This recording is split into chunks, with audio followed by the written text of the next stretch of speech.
I think the first real problem or the real question is, what is the vision we have for our learners? Is it about this idea of standardizing assessments and standardizing the learning to be a single dimensional thing?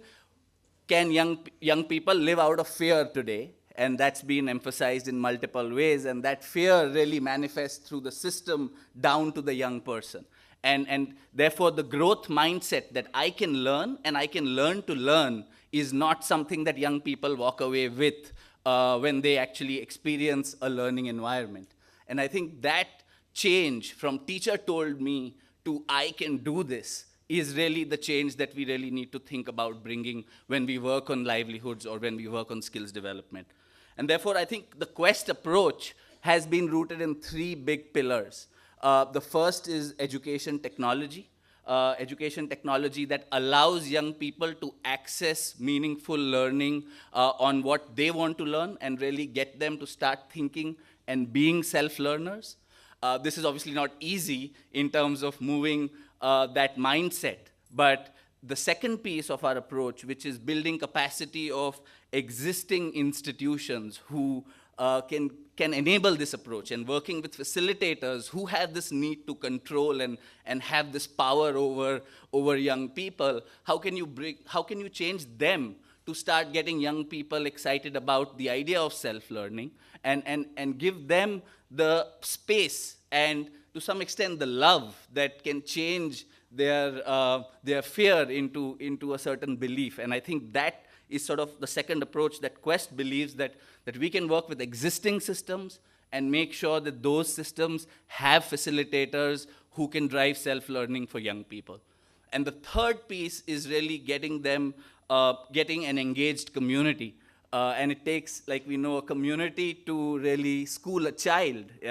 I'm just coming from Bihar, where a local artisan comes into the school in one of our programs as well and really teaches weaving. And I think that idea that different people need to bring different skills together, whether it's the NGO sector, corporate sector, is something that we believe in as well. And therefore, we really create these networks with all of these different actors to really provide a meaningful learning experience for a young adult who is going to enter the world of work, but enter it with a certain amount of confidence and the belief that I can grow, and not that this is the last thing, this is the only opportunity I have. And therefore, our learning classroom looks like a blended learning classroom, as we call it, so where young people can come in, learn all the 21st century skills of digital literacy, English, careers, at their own pace and at their own time. So they don't need to come to the classroom to listen and prove, to prove that they have learned something. They can come in to the classroom to improve their skills, and therefore they really practice what they have learned when they come in. They get feedback from their peers, they get feedback from themselves and their teacher to really say, how do we really go to the next level, and what are the gaps that I really need to meet? So we've developed a lot of digital content over the last 10 years. We've invested a significant amount of money and resources and curated that from various sources. It's about 300 hours of digital content and a facilitator training model that we can take to various different organizations. The approach works in a way where we also make a lot of this digital content available offline, so you don't need internet to access all of that. And the data, it creates an offline learning management system, and the data is something that we pull out of these servers that we install into a central database that gives us analytics on performance of student learning, performance of centers on various factors, as well as performance of organizations that we partner with. So we can give them very specific feedback and very specific guidance on where can they move and how can they improve from where they are to where they need to be. I think some of the proof is in terms of the outreach, and I take Mr. Myra's point about the fact that the scale is not about only the numbers, but it's about building these networks of organizations who take this approach and make it their own. And therefore, the partnership with various organizations that we've had is really giving us the opportunity to provide specific inputs to different organizations based on where they are and how they can scale.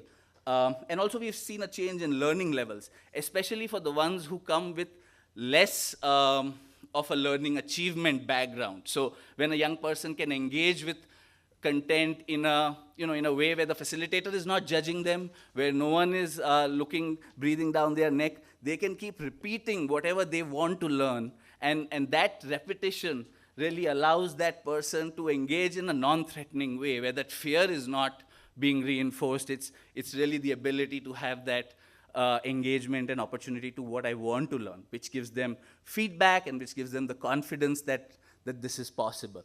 And I think what we've seen through our network, across the country, is stories like that of Suma.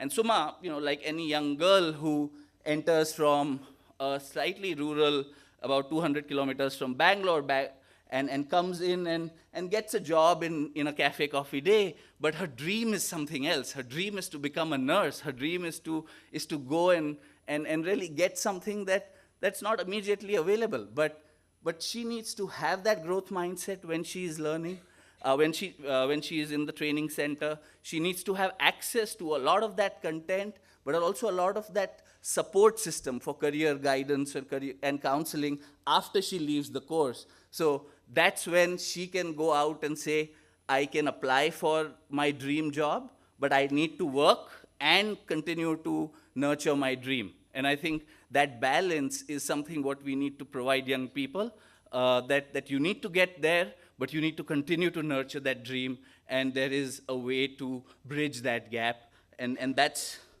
for us, therefore, scale and impact and spread is about three big things. First is about technology, consistency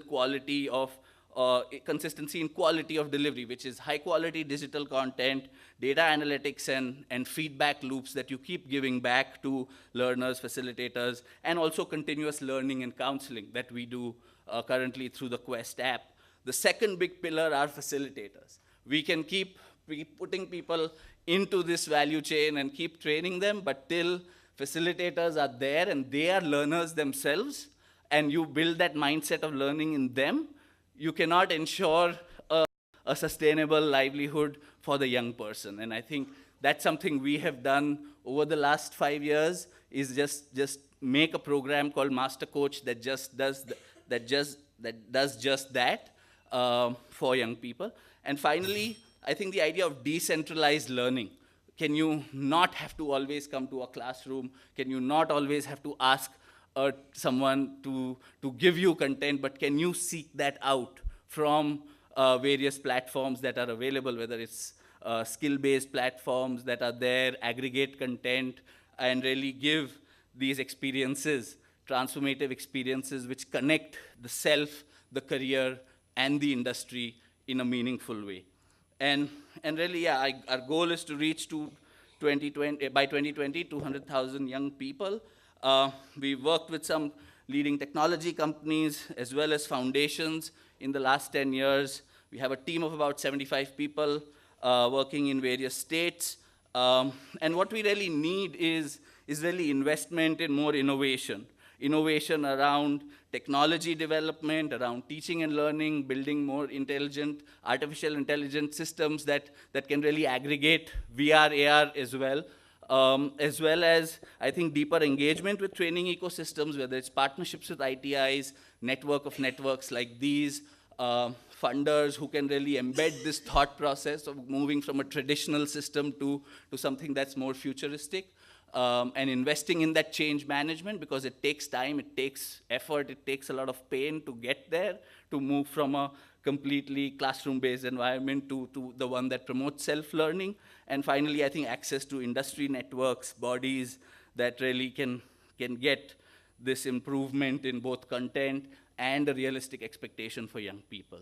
So yeah, that's about it. Thank you. Thank you very much. Questions? Yes, Will? What form of sustainable So the current income comes primarily through funders.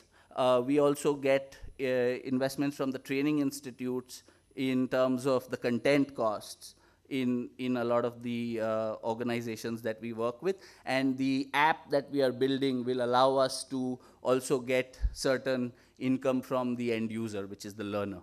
So those are currently it's the training organization and the funders, and it will be the student in the future. The employer piece is something we haven't yet cracked, but that's something we hope that we can spend time and get from a sustainable income stream perspective, get that in, and hopefully the partnership as well helps